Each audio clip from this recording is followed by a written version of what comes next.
हरे कृष्णा। राधे राधे। कृष्ण दासी के चैनल में आप सभी मित्रों का स्वागत है। और आप सब कैसे हैं? कान्हा जी के पास है, सब ठीक होंगे। कार्तिक मास 21वां दिन और 21, 22 और 23 तीनों अध्याय में एक साथ पढ़ूंगी ताकि स्टोरी जल्दी जल्दी कंप्लीट हो जाए जो चल रही है।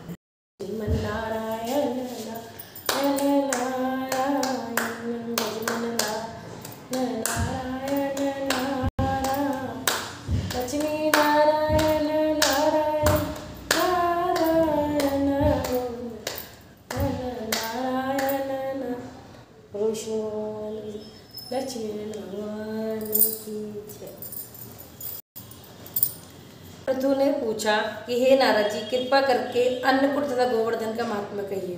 तब नारद जी कहने लगे कि कार्तिक सुदी एकम को गोवर्धन पूजा का तथा अन्नकूट होता है। इस दिन पृथ्वी पर गोबर का गोवर्धन बनाकर उसका पूजन करें, फिर अन्नकूट बनावें। पहले ब्राह्मणों को भोजन करावें, फिर स्वयं भोजन करें। गौ तथा बैल का पूजन करें। दिन के तीसरे भाग में मार्गपालिका बांधें। इसी दिन जवाई का भी पूजन होता है। पृथु पूछने लगे कि हे नारद जी, सर्वप्रथम यह पूजन किसने किया, यह कहिए। तब नारद जी बोले कि समुद्र मंथन के समय जब लक्ष्मी जी समुद्र से उत्पन्न हुई तब वे विष्णु से ब्याही गईं। इससे आनंदित होकर समुद्र ने भगवान की स्तुति। तब विष्णु ने कहा कि वरदान मांगो। यह सुनकर समुद्र ने कहा कि हे भगवान, आप लक्ष्मी जी सहित मेरे यहाँ निवास करो। तब विष्णु ने कहा ऐसा ही होगा। उसी दिन से दामाद का पूजन आरंभ हो गया। जो कोई कार्तिक सुदी एकम को दामाद का पूजन करता है वह सब पापों से छूट जाता है। 22वां अध्याय सुना रही हूँ। नारद जी कहते हैं कि हे राजन, कार्तिक शुक्ला दूज को यम द्वितीया कहते हैं। इस दिन यमुना जी में स्नान करके यमराज का पूजन करते हैं। इस द्वितीया को भैया दूज भी कहते हैं।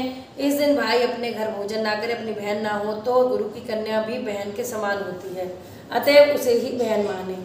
उस दिन बहन अपने भाई की आयु बढ़ाने के लिए 8 चिरंजीवियों मार्कंडेय, बलि, व्यास, हनुमान, विभीषण, कृपाचार्य, अश्वत्थामा और परशुराम का विधिवत पूजन करें। फिर भाई को बुलाकर पहले उसे तिलक लगावे और यह कहे कि जब तक सूर्य, चंद्रमा, पृथ्वी, समुद्र, वेद, पुराण, तप, सत्य, ब्रह्मा, विष्णु, महेश, देवता, भूमि तथा धर्म से ये सब मेरे भाई की रक्षा करें तथा जब तक पृथ्वी सूर्य आदि स्थित है तब तक मेरे भाई की संतति चले। फिर बहन भाई को तिलक करे करके भोजन करावे। भाई भी अपनी श्रद्धा तथा सामर्थ्य अनुसार दक्षिणा दे। इतनी कथा सुनकर राजा पृथु ने नारद जी से पूछा कि हे नारद जी, सब क्षेत्रों में उत्तम श्रेष्ठ क्षेत्र कौन सा है? नारद जी कहने लगे, राजन, सब क्षेत्रों से उत्तम तथा गंगा तथा यमुना का संगम है, जिसमें स्नान आदि करने की ब्रह्मा आदि देवता की भी इच्छा करते हैं। गंगा के स्मरण मात्र से मनुष्य के अनेक पाप नष्ट हो जाते हैं। गंगा जी में स्नान करने से मनुष्य के पाप नाश होकर कई कुल परम पद को प्राप्त हो जाते हैं। गंगा स्नान की अभिलाषा करने से मनुष्य अनेक जन्म के पापों से मुक्त हो जाता है।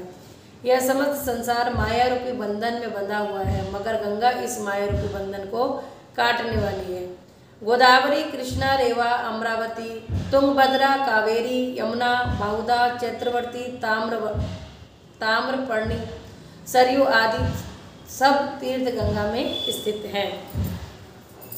काशी क्षेत्र भी सब क्षेत्र में उत्तम है, जहाँ देवता वास करते हैं। वह मनुष्य धन्य है जो अपने कानों से काशी क्षेत्र की कथा सुनता है। जो काशी जी का सेवन करते हैं वे जीवन मुक्त हो जाते हैं। यदि प्रातःकाल के समय कोई काशी क्षेत्र का सेवन करता है तो वह भी मोक्ष को प्राप्त हो जाता है। 23वां अध्याय भी सुना देती हूँ। यह कथा सुनकर ऋषि कहने लगे कि हे सूत जी, ब्राह्मणों के चरणों से उत्पन्न हुई गंगा जी की महिमा कहिए। तब सूत जी ने कहा, हे ऋषियों, जो कुछ नारद जी ने राजा पृथु से कहा वही मैं तुमको सुनाता हूँ। इंद्रादिक सब देवताओं को उत्पन्न करने वाले कश्यप जी की 2 पत्नियां थी। एक अदिति जिसके पुत्र देवता कहलाए तथा दूसरी दिति जिसके पुत्र दैत्य हुए।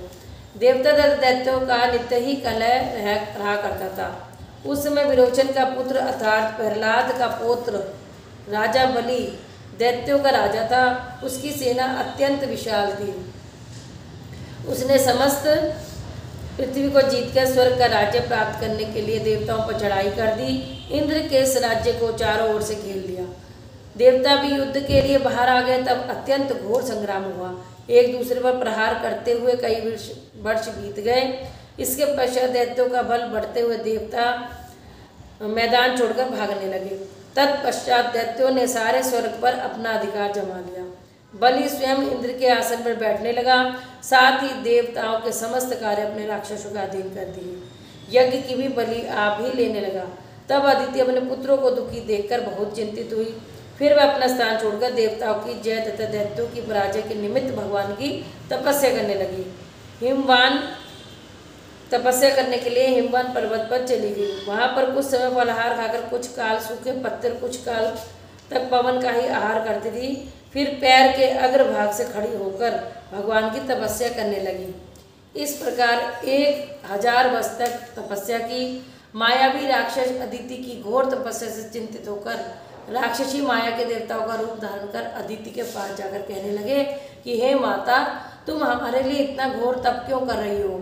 आत्मघात करना सब शास्त्रों से पाप बताया गया है। हम तुम्हारा यह दुख सहन नहीं कर सकते। माता का दुख देखकर कोई सुखी नहीं रह सकता तथा माता से कोई विमुख नहीं हो सकता।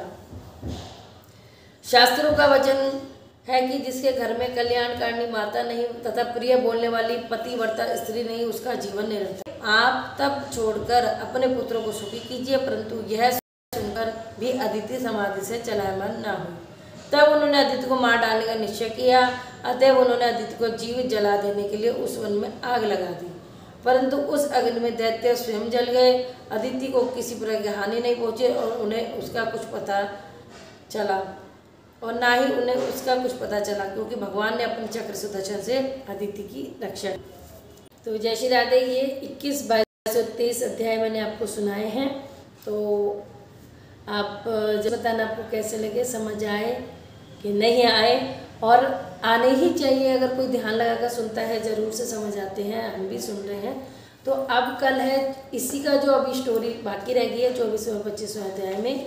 तो बहुत लंबी वीडियो हो जाएगी, इसलिए मैं तो यहीं पे मैं कथा को विराम देती हूँ।